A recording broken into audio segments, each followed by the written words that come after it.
Bismillahirrahmanirrahim. Innal hamdalillah nahmaduhu wa nasta'inuhu wa nastaghfiruh wa na'udzu billahi min syururi anfusina wa min sayyiati a'malina may yahdihillahu fahuwal muhtadi wa may yudlil fala hadiyalah. Asyhadu an la ilaha illallah wa asyhadu anna Muhammadan abduhu wa rasuluh alladzi la nabiyya ba'da. Bapak dan Ibu sekalian yang berbahagia, yang sama-sama mengharap ridho dan maghfirah dari Allah Subhanahu wa taala. Alhamdulillah pada malam hari ini kita masih terus istiqomah menjalankan perintah Allah Subhanahu wa taala, mengharapkan ridhonya dan terus meningkatkan ketakwaan kita kepadanya. Sejatinya pada malam hari ini yang menyampaikan taklim Ustaz Idrus ya, tapi kemudian beliau ada berhalangan begitu karena tadi saya ada ada kesibukan gitu, ada pekerjaan sehingga saya belum sempat membuatkan makalah, jadi belum sempat saya tuliskan. Bapak dan Ibu sekalian,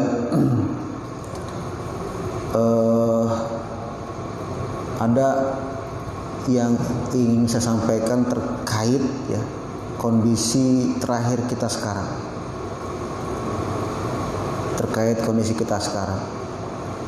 karena memang luar biasa.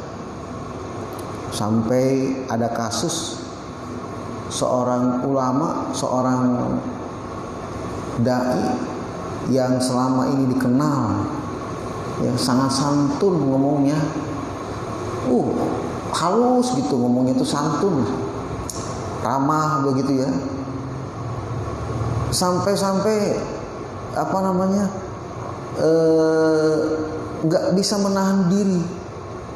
Untuk apa? Untuk menyampaikan semacam kritikan ya kepada orang-orang yang mungkin lupa ya melakukan kezaliman, khilaf melakukan kezaliman ya.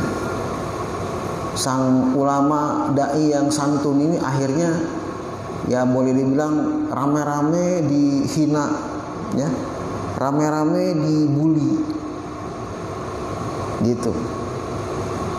Nah, ini harus menjadi catatan penting bagi kita semua Bapak Ibu sekalian dalam kondisi kita sekarang seperti ini. Nah, saya ingin bercerita ya mudah-mudahan ada kesesuaian dengan kondisi sekarang ini dan bagaimana nanti kita bersikap ya. Diceritakan ada dua orang sahabat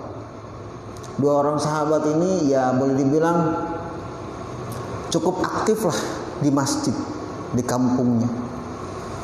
Suatu hari si kawan satunya ini, misalnya si Mamat namanya, mendatangi sahabatnya namanya si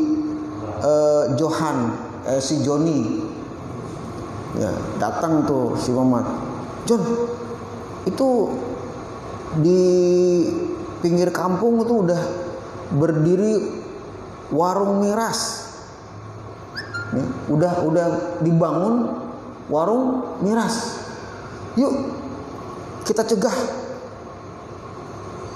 Nah, terus kata si Joninya, Mat, udahlah, itu banyak pekerjaan, atau mereka juga belum tentu laku ya, belum tentu diminati.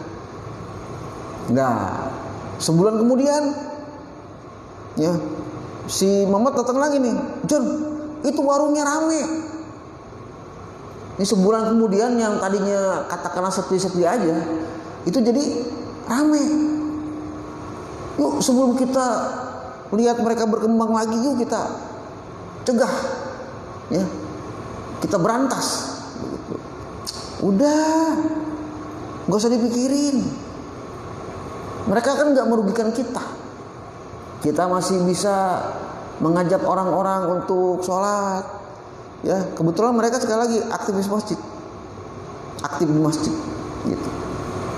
Nah, tambah sebulan kemudian, si Mamat laporan lagi nih, Jun, itu warungnya sekarang tambah gede. Terus nggak cuma miras doang, tapi apa? Udah ada pelacuran. Jadi digabung tuh Pak, miras sama pelacuran. Udahlah, yang penting kita aman, ya. Anak-anak mau ngaji nggak dia apa-apain, udah, ya nggak usah dipikirin, udah, gitu ya. Maka setahun kemudian si Mamat datang lagi nih, John, ya, mereka sudah sudah bangunan sudah megah, gitu. Kalau kemarin saya datang itu baru setengah, ini penduduk sekarang udah hampir semua penduduk udah sering datang ke situ. Dan saya ingin menyampaikan kabar kepadamu John. Kabar apa? Masjid mau dibongkar dan kamu sebagai pengurus masjid mau diusir. Loh, kok begitu? Nggak bisa lah, masjid mau dibongkar, gitu. Maka kata si Mamat, percuma, kita sudah tidak ada pendukung lagi, gitu. Akhirnya masjid rata dengan tanah, ya. Madrasah rata dengan tanah. Tinggal mereka yang masih tersisa mempertahankan iman mereka, udah gak bisa ngapa-ngapain. Dan akhirnya azab Allah turun, ya, semuanya diratakan oleh tanah.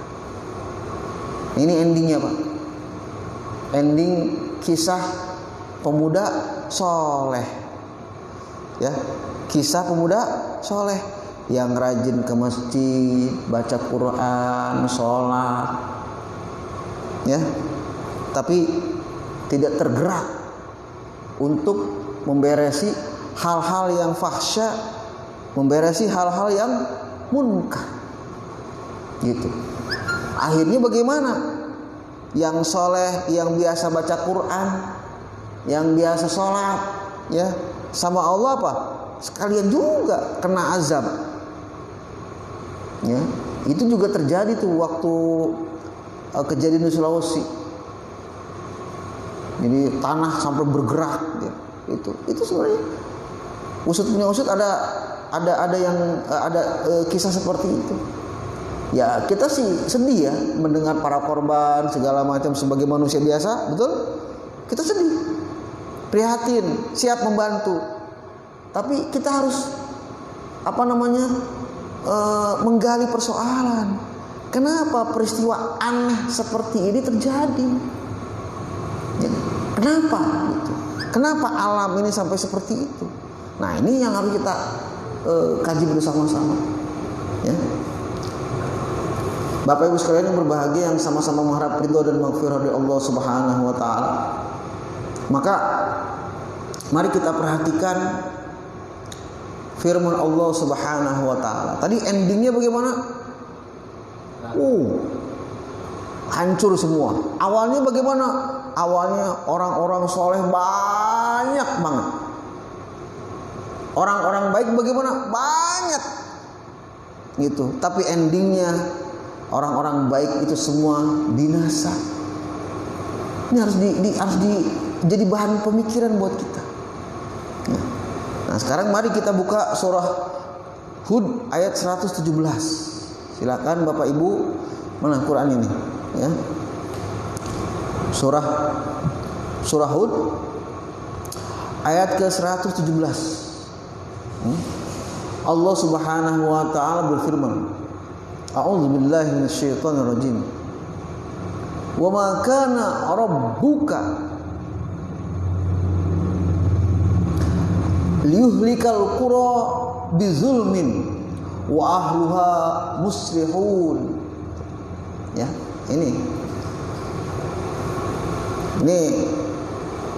sebuah petunjuk dari Allah yang sangat luar biasa. Dan Tuhanmu tidak akan membinasakan negeri-negeri secara zalim. Ya, zalim itu maksudnya apa? Tanpa perhitungan, tanpa kalkulasi, gitu ya. Selama penduduknya orang-orang yang melakukan perbaikan. Jadi muslihun, ya, itu diterjemahkan secara dekatnya apa? Orang yang selalu melakukan perbaikan. Ya, gitu. Ini harus dibedakan, Pak. Bahasa Indonesia saja contohnya. Melakukan kebaikan dan melakukan perbaikan itu beda. Ya. Sekali lagi, melakukan kebaikan dan melakukan perbaikan itu maknanya beda. Apalagi dalam bahasa Arab, Bapak Ibu sekalian. Ya, kita mungkin dengar ada kata dalam Al-Quran banyak juga. Solihun, betul? Solihun, soleh, orang soleh. Gimana doa-doa kita gimana, Pak? Ke anak-anak kita gimana? Semoga, ini bahasa Indonesia aja lah. Semoga menjadi anak yang soleh. Ya, atau dalam bahasa Al-Quran tegasnya Rabbi habli minas solihin. Itu harus begitu, Pak. Berdoa supaya anak kita soleh itu wajib, harus itu, ya. Tetapi Allah mengisyaratkan kepada kita semua bahwa kesolehan kita ini harus diteruskan menjadi tingkatan apa? Muslih, gitu ya. Nah, antara solih dan muslih, Bapak Ibu sekalian, itu asal katanya sama, solaha. Ya, artinya apa? Berbuat baik. Wa amilus solihat, gitu kan? Itu solihat tuh, melakukan kebaikan. Amilus solihat artinya apa? Melakukan kebaikan, sama dengan pengertian solihun, ya, melakukan kebaikan. Tapi kalau muslihun itu berbeda, ya, berbeda. Artinya apa? Dia melakukan perbaikan untuk orang lain, terhadap orang lain. Kalau solihun mah untuk ke diri sendiri, Bapak Ibu sekalian. Tapi kalau muslihun itu apa? Dia melakukan perbaikan kepada orang lain agar menjadi baik. Gitu. Melakukan perbaikan kepada orang, sekali lagi, agar menjadi lebih baik lagi. Kalau tadinya kurang baik, ya lebih baik lagi. Kalau tadinya buruk menjadi baik, begitu. Nah, itu muslih. Jadi bagaimana contoh realnya? Contoh ibadah sholat, Bapak Ibu sekalian. Contoh ibadah sholat. Di mana amal solehnya? Amal solehnya ya kita pribadi melakukan sholat. Ya, sholat maghrib, isya, subuh, zuhur, asar. Kita melakukan tuh. Nah, itu apa? Solih, Pak. Kita melakukan amal seperti itu berarti apa? Amal solih. Nah, pertanyaannya, kalau perbuatan muslih terkait dengan sholat apa? Ya, gimana? Mengajak orang lain melakukan sholat. Tuh contohnya. Jadi tidak hanya memikirkan diri pribadi bagaimana melakukan sholat dengan baik, tapi juga kita didorong untuk apa? Untuk ikut memperbaiki kualitas sholat sahabat-sahabat kita, gitu. Ikut mengajak agar keluarga kita sholat juga seperti baiknya sholat kita. Nah, itu muslih. Nah, contoh nih barusan nih, saya sengaja tadi ya, sengaja saya tadi habis sholat, assalamualaikum warahmatullahi wabarakatuh, assalamualaikum warahmatullahi wabarakatuh. Saya bilang, anak yang ribut sono sini. Nah itu contoh perbuatan apa? Muslih. Contoh perbuatan muslih. Artinya apa? Bapak-bapak sudah soleh, apa? Sholat tertib, diam, nggak bersuara, betul? Betul kan? Itu soleh itu. Ketika kita sholat, kedengaran suara-suara yang nggak benar, betul? Nah, tidak mungkin dong ketika kita sholat menegur, nggak mungkin. Selesai sholat kita tegur. Nah itu contoh real tentang apa? Muslih. Ya, gitu ya. Itu contoh real tentang muslih.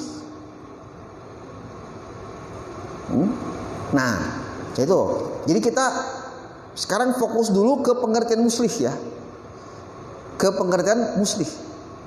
Jadi jangan juga kita menjadi salah paham. Kadang-kadang yang paling familiar di telinga kita ya soleh, betul? Soleh.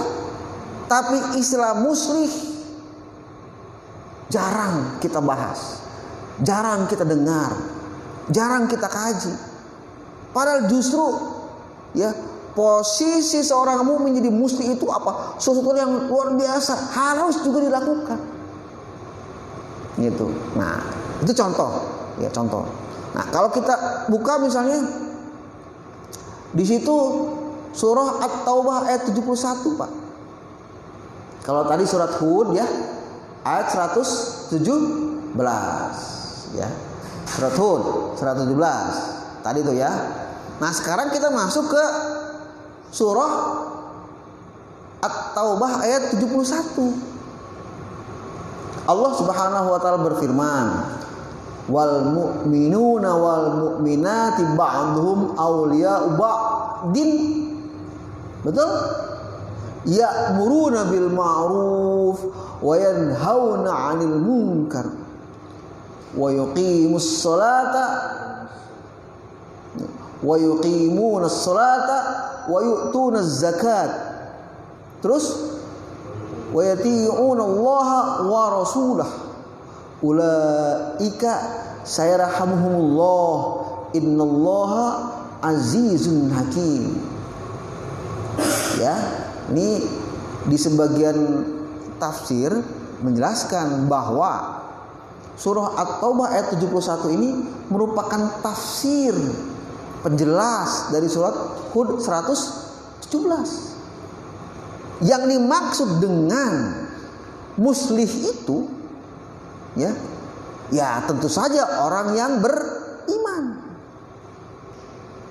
Terus apa? Orang yang beribadah. Apa tuh? Di situ disebutkan menegakkan sholat, betul? Terus membayar zakat, taat kepada Allah dan taat kepada Rasul. Ya ini seperti susunannya seperti itu ya, dalam Al-Quran seperti itu, tapi sebenarnya maksudnya begitu. Jadi soleh dulu.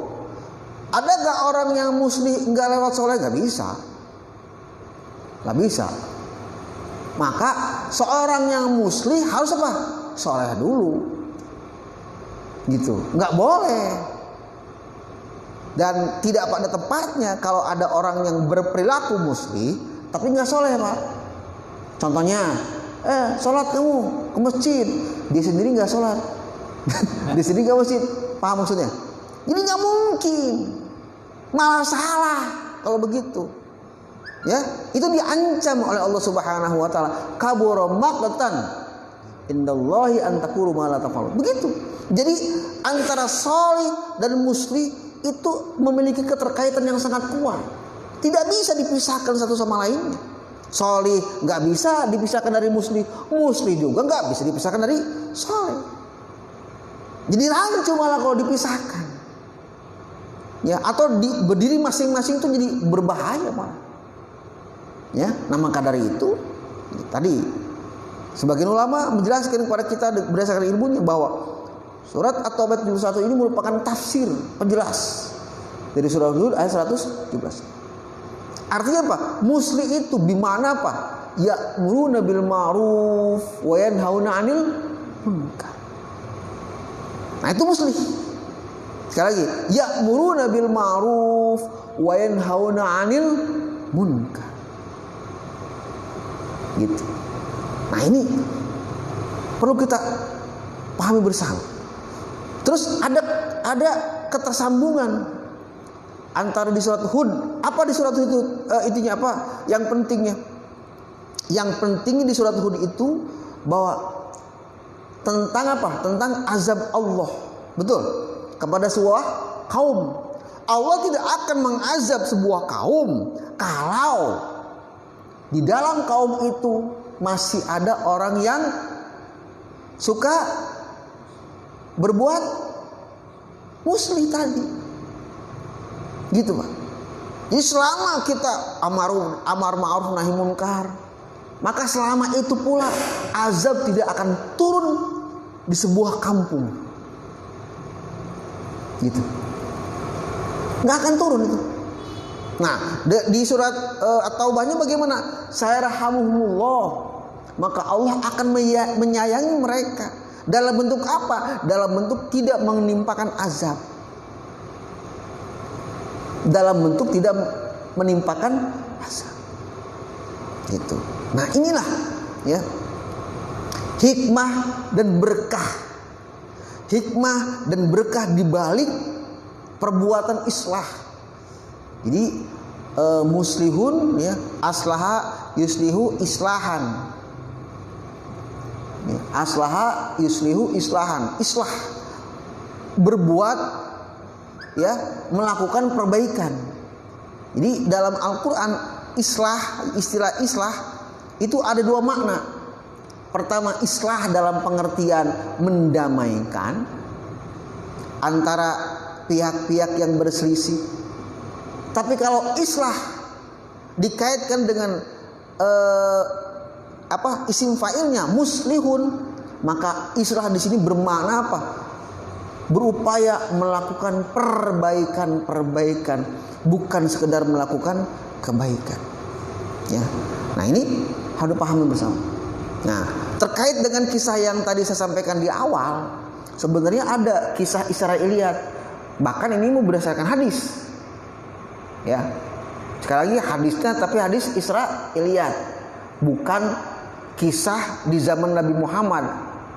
Ini kisah yang beredar di zaman Nabi Muhammad, terjadinya pada masa orang-orang ahli kitab. Orang-orang Yahudi. Gitu ya.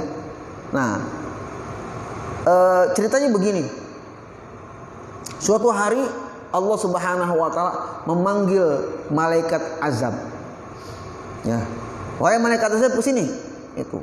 Itu kalau malaikat azab udah dipanggil, Pak. Itu malaikat bertanya-tanya, siapa lagi nih? Negeri mana lagi nih yang mau dihancurkan Allah? Gitu ya. Negeri mana lagi? Enggak dipanggil. Malaikat azab, kamu harus menghancurkan kampung A. Sebuah kampung ditujukan sama Allah Subhanahu wa taala. Ya tentu saja malaikat adalah makhluk Allah yang taat, yang paling taat. Ya udah. Cuman mereka terheran-heran saja gitu. Ini kampung luar biasa. Sampai Allah memerintahkan malaikat untuk apa? Menghancurkan kampung itu. Ya, si malaikat penasaran. Ini kampung penduduknya kayak apa sih? Sampai murkanya Allah sedemikian rupa. Begitu. Ya, ini murkanya Allah sedemikian rupa. Ini sekali lagi kisah Israiliyat. Kita ambil hikmahnya, kejadian betul apa salah wallahu alam. Ya karena memang Israiliyat. Kemudian akhirnya si malaikat ini turun tuh ke bumi, ngelihat perilaku penduduk kampung itu. Oh bener, ya Allah, miras di mana-mana, perzinahan di mana-mana, kezaliman di mana-mana. Sama si malaikat tuh satu orang tuh dilihatin. Awas kamu ya, gitu. Geleng-geleng kepala, pantes Allah ingin menghancurkan kampung tersebut, membinasakan penduduknya.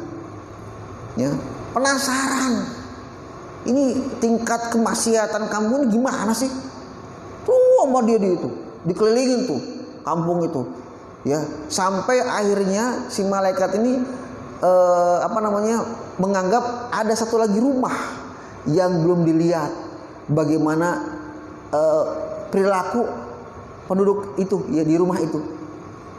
Cuman rumahnya tuh di ujung kampung jauh, ya, di pinggir kampung. Oh gitu.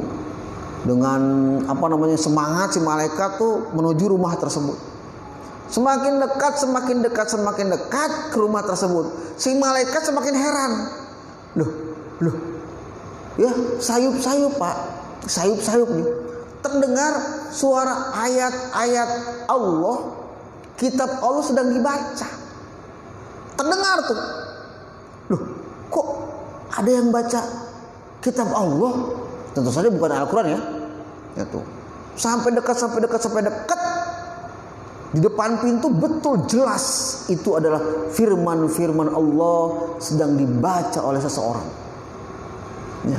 Nah, ketika dia masuk ke dalam rumah tersebut, subhanallah, penghuni rumah tersebut gimana? Sedang beribadah, sedang mengkaji, ya, membaca kitab luar biasa.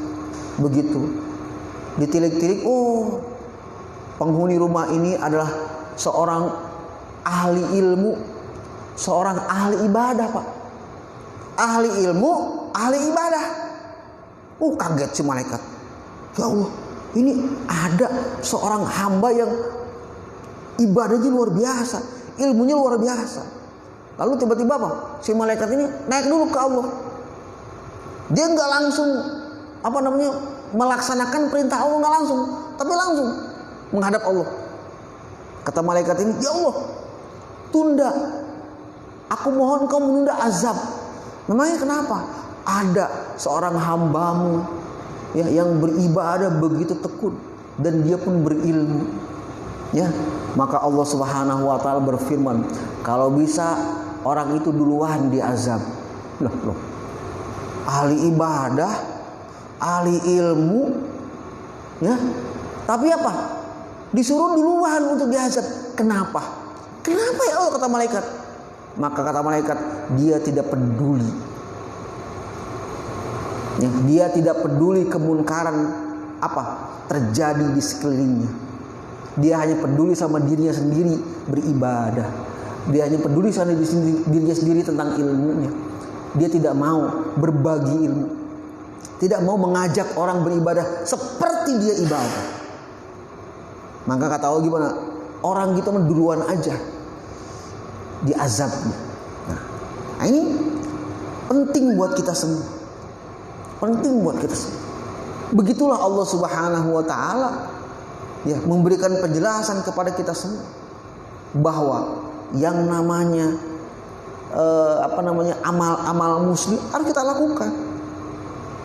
Makanya mungkin bisa disaksikan, ya, sama pengurus masjid, betapa saya mewanti-wanti, mewasiatkan Pak, jangan sampai pengajian Rebo malam ini sampai berhenti. Sampai berhenti. Apa alasannya? Gak ada ustadznya. Apa alasannya? Mustamiknya sedikit. Gak boleh itu terjadi. Tetap harus jalan, meskipun sedikit, meskipun nanti gak ada ustadznya. Siapa harus tampil ke sini? Untuk apa? Untuk menjaga daerah kita agar tidak kena azab Allah. Ya, udah pasti nih orang-orang yang tidak suka kepada kemuliaan Islam, ya pasti itu menghalang-halangi lah segala macam. Ya, itu udah semacam sunatullahnya begitu. Orang yang kafir tidak suka kepada Islam. Tapi masalahnya Pak, kalau Allah yang langsung sampai mengazab gimana? Gitu. Dan sekali lagi, kunci dari terhindarnya azab sebuah kampung adalah perbuatan orang-orang muslim. Gitu. Nah ini harus kita pertahankan. Yuk kita makmurkan pengajian. Supaya apa? Kita dapat ilmu. Dan dari ilmu itulah kita akan tertuntun untuk menjadi pribadi yang lebih baik dan lebih baik lagi. Dan akhirnya kita menemukan ya sampai pada sebuah ayat Al-Qur'an tadi surat Hud ayat 117 bahwa sesungguhnya yang bisa menyelamatkan kita dari azab Allah Subhanahu wa taala meskipun kita ahli ibadah apa? Perbuatan muslih, amar ma'ruf nahi munkar, dakwah. Ya, nah ini perlu kita sadari bersama-sama. Bahkan dalam surah surah Ali Imran ya ayat 104 itu kan juga jelas ya. Ali Imran ayat 104 tentang apa itu di situ? Justru tentang kita, umat pilihan Allah Subhanahu wa taala, khair umat terbaik. Ya, dari mana umat terbaik itu bisa Allah sematkan kepada kita semua? Cirinya apa? Salah satu ciri yang penting adalah justru apa? Ta'muruna bil ma'ruf wa tanhauna 'anil munkar. Itu. Nah, ini perlu semacam perenungan yang mendalam oleh kita semua. Betapa bencana-bencana yang terjadi selama ini. Betul nggak itu semacam kejadian alam? Ya betul itu kejadian alam. Tapi bukankah alam ini punya penguasa? Siapa penguasanya? Dialah Allah Subhanahu wa taala. Ya, Allah Subhanahu wa taala. Sekarang apa kita nggak percaya? Ya, ini maha kuasanya Allah nih. Apakah kita tidak percaya dengan kejadian di masa Nabi Ibrahim alaihissalam? Ya, ketika Nabi Ibrahim dihadapkan pada hukuman mati. Apa hukuman matinya? Dibakar. Betul? Dibakar. Lalu bagaimana Allah menyelamatkan Ibrahim alaihissalam dari kematian? Ya, hukuman mati ini dengan dibakar api. Apa? Pakai angin ribut gitu? Bisa nggak? Angin ribut itu apinya padam. Bisa nggak? Bisa nggak? Bisa aja. Bisa nggak? Misalnya hujan turun gitu, Pak. Bisa nggak? Bisa aja. Ya, tapi apa? Itu adalah antisipasi logis. Ya iyalah, api ditiup angin padam, betul? Logis kan? Ilmiah kan? Ilmiah. Udah turun hujan, gimana? Ilmiah kan? Ilmiah. Tapi tidak begitu yang Allah lakukan. Allah tidak menurunkan hujan, Allah tidak meniupkan angin. Tidak. Tapi yang Allah lakukan apa? Memerintahkan api untuk apa? Untuk dingin. Tidak membakar Nabi Ibrahim alaihissalam. Betapa Allah maha kuasa. Allah maha kuasa.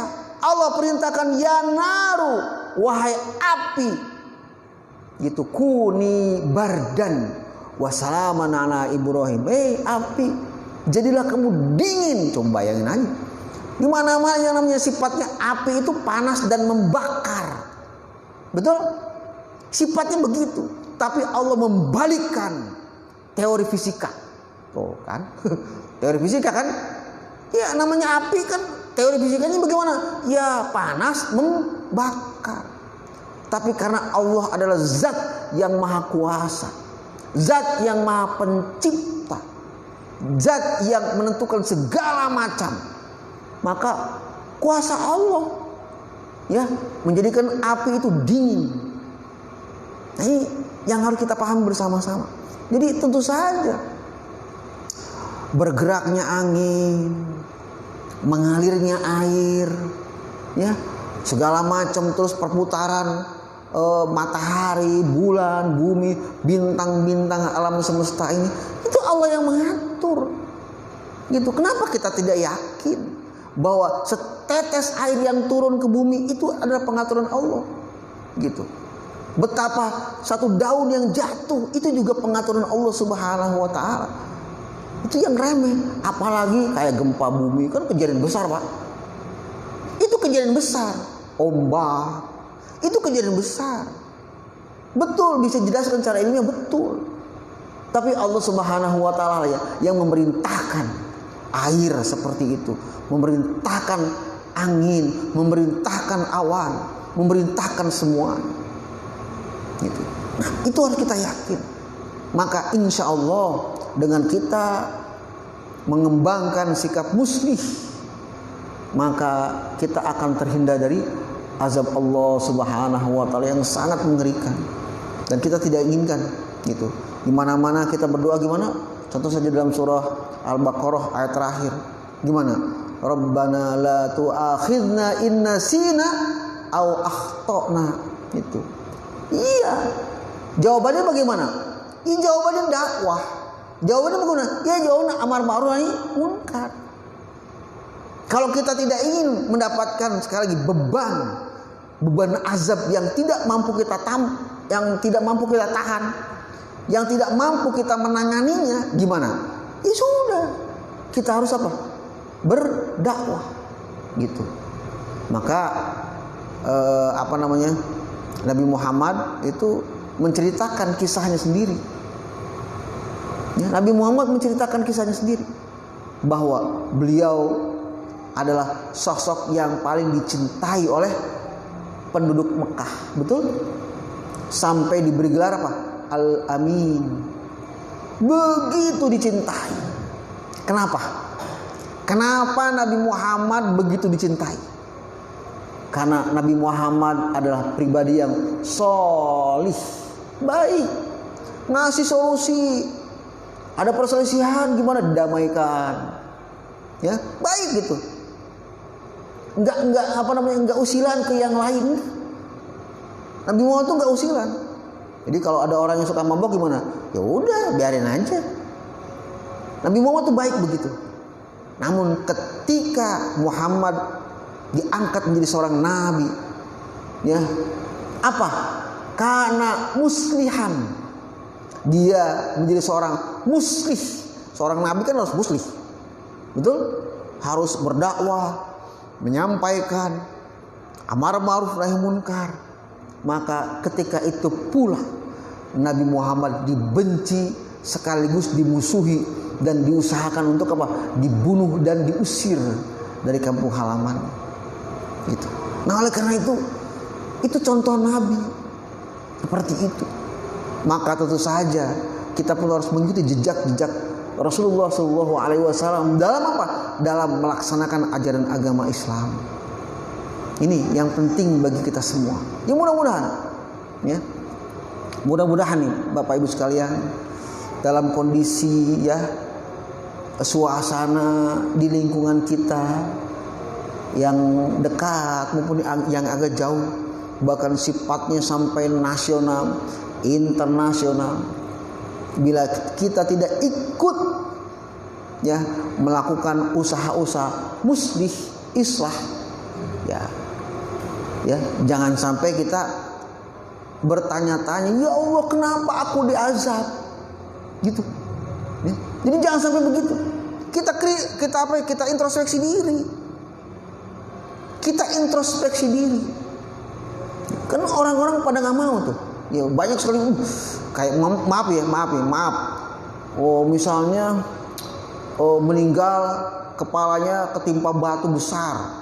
Contoh. Ih amit-amit katanya. Betul? Kan pada begitu tuh. Kecelakaan, remuk semua, hancur semua tulangnya. Begitu, ya.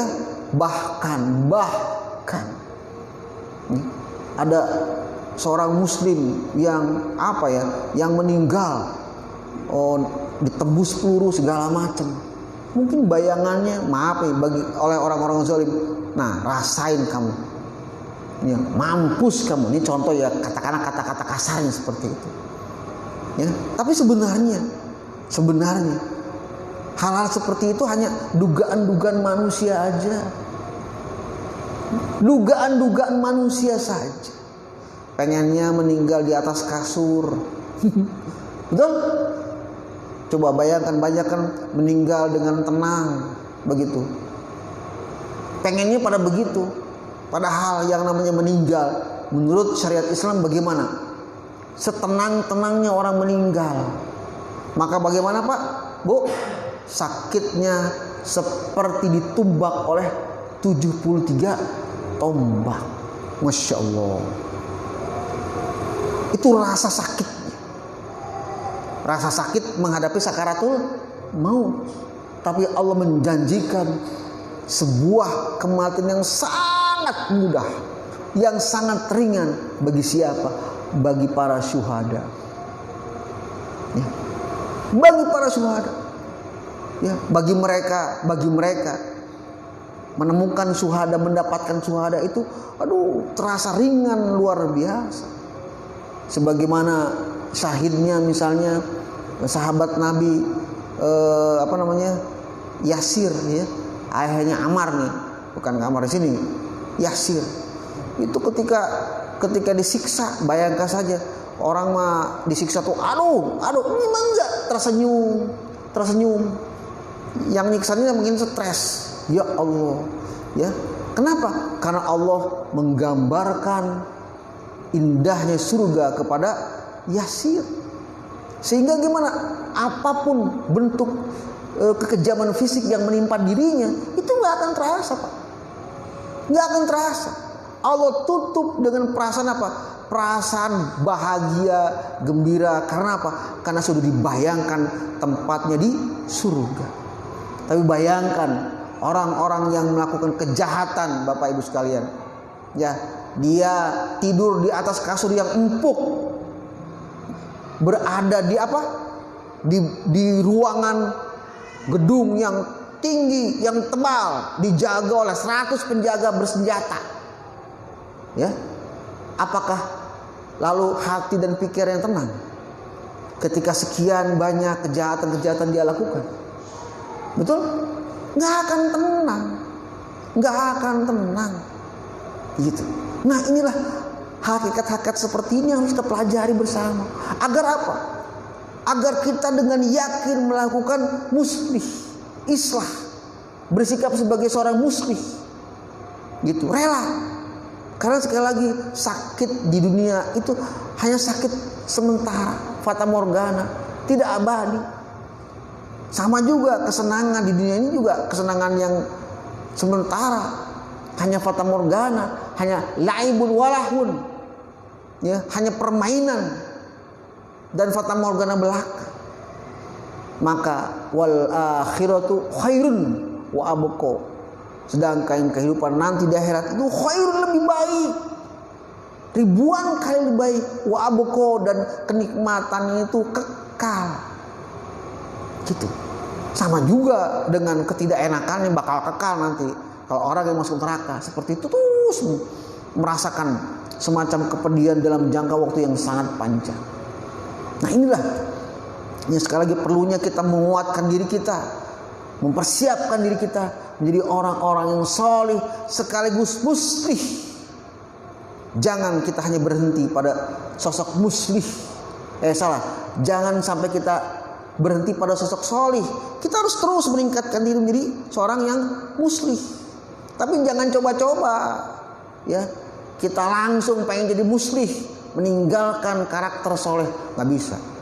Ya, sebab soleh dan muslih sekali lagi harus menyatu, berjalan seiring, supaya tadi berkahnya akan maksimal dari Allah Subhanahu wa Ta'ala. Nah, demikianlah ya Bapak Ibu sekalian, yang mudah-mudahan dinamika masyarakat kita sekarang ini, ya, coba yang kecil-kecil aja, Pak, yang kecil-kecil itu, yang kecil-kecil jangan berambisi gimana ya banyak gitu, nggak usah, yang kecil-kecil saja, gitu. Bapak Ibu, ya, Bapak Ibu nih contoh nih pengajian ini saja. Jangan sampai Bapak Ibu, ya, datang ke pengajian mau awak serangan, mengerti? Ya, bawa badan sendiri, ya, kaki sendiri, tangan sendiri, mata sendiri, kepala sendiri. Ya, kalau dalam bahasa Sundanya awak sorangan, badan sendiri. Ya, kecil-kecil dulu aja. Bisa nggak kita ngajak gitu ya, anak kita yang sudah dewasa, istri kita juga, sahabat-sahabat kita, kecil-kecilan saja dulu. Gak usah berdakwah yang muluk-muluk, gak usah. Kecil-kecilan dulu seperti itu. Ya, toh ukuran dakwah kita bukan dari seberapa umat yang mendengarkan ceramah kita, nggak perlu. Rasulullah itu berdakwah, sekali lagi berdakwah, pengennya gimana Pak? Banyak orang, betul? Wah, pembesar kaum intelektual, orang kaya, diceramahin. Ya, ketika lagi hot-hotnya Rasulullah memberikan penjelasan, datang orang buta, miskin, sama masyarakat juga dikucilkan, dibully, dihina, gitu, ya. Lalu gimana? Nabi Muhammad merasa apa? Tersinggung. Nabi Muhammad merasa apa? Terganggu dengan kehadiran orang ini, gitu, ya. Sampai apa? Muka Nabi Muhammad tuh masam, saking memperlihatkan tidak suka. Ya, buru-buru Allah Subhanahu wa taala memperingatkan Nabi Muhammad Rasulullah sallallahu alaihi wasallam. Apa kata Allah? Abasa wa tawalla an ja'ahul a'ma. Ya, kau telah apa? Telah bermuka masam dan berpaling. Kenapa? Karena ada seorang buta yang datang. Datang ngapain? Bukan untuk mengganggu. Minta kepada Nabi Muhammad untuk apa? Untuk diajari Islam, tentang hakikat Islam. Itu artinya apa? Kita mulai dari orang-orang yang memang mau, yang memang mudah, yang dekat. Jangan yang jauh. Iya betul, dia itu jenderal, betul. Dia itu orang kaya, betul. Dia itu profesor, betul. Satu aja kita dakwah itu, semuanya bakal ikut. Bisa juga logika begitu. Tapi ternyata teori hidayah itu bukan begitu, Pak. Teori hidayah itu bukan begitu. Lihat, ya, Abu Thalib sekian banyak dia menyaksikan gimana kemujizatan Allah Subhanahu wa taala kepada Nabi Muhammad. Ya, betul? Tapi sampai akhir hayatnya Abu Thalib belum juga bersyahadat. Nah, ini rahasia.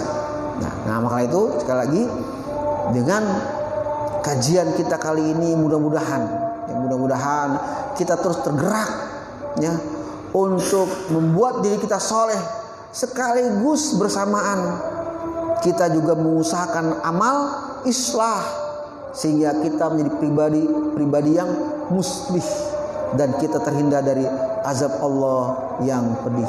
Demikianlah yang bisa saya sampaikan. Mudah-mudahan kita semua diberi kekuatan iman, istiqomah dan juga kesehatan agar kita masih tegak dalam melaksanakan agama Allah Subhanahu wa taala. Aqulu qouli hadza wa astaghfirullah li wa lakum wal afu minkum. Wassalamu alaikum warahmatullahi wabarakatuh.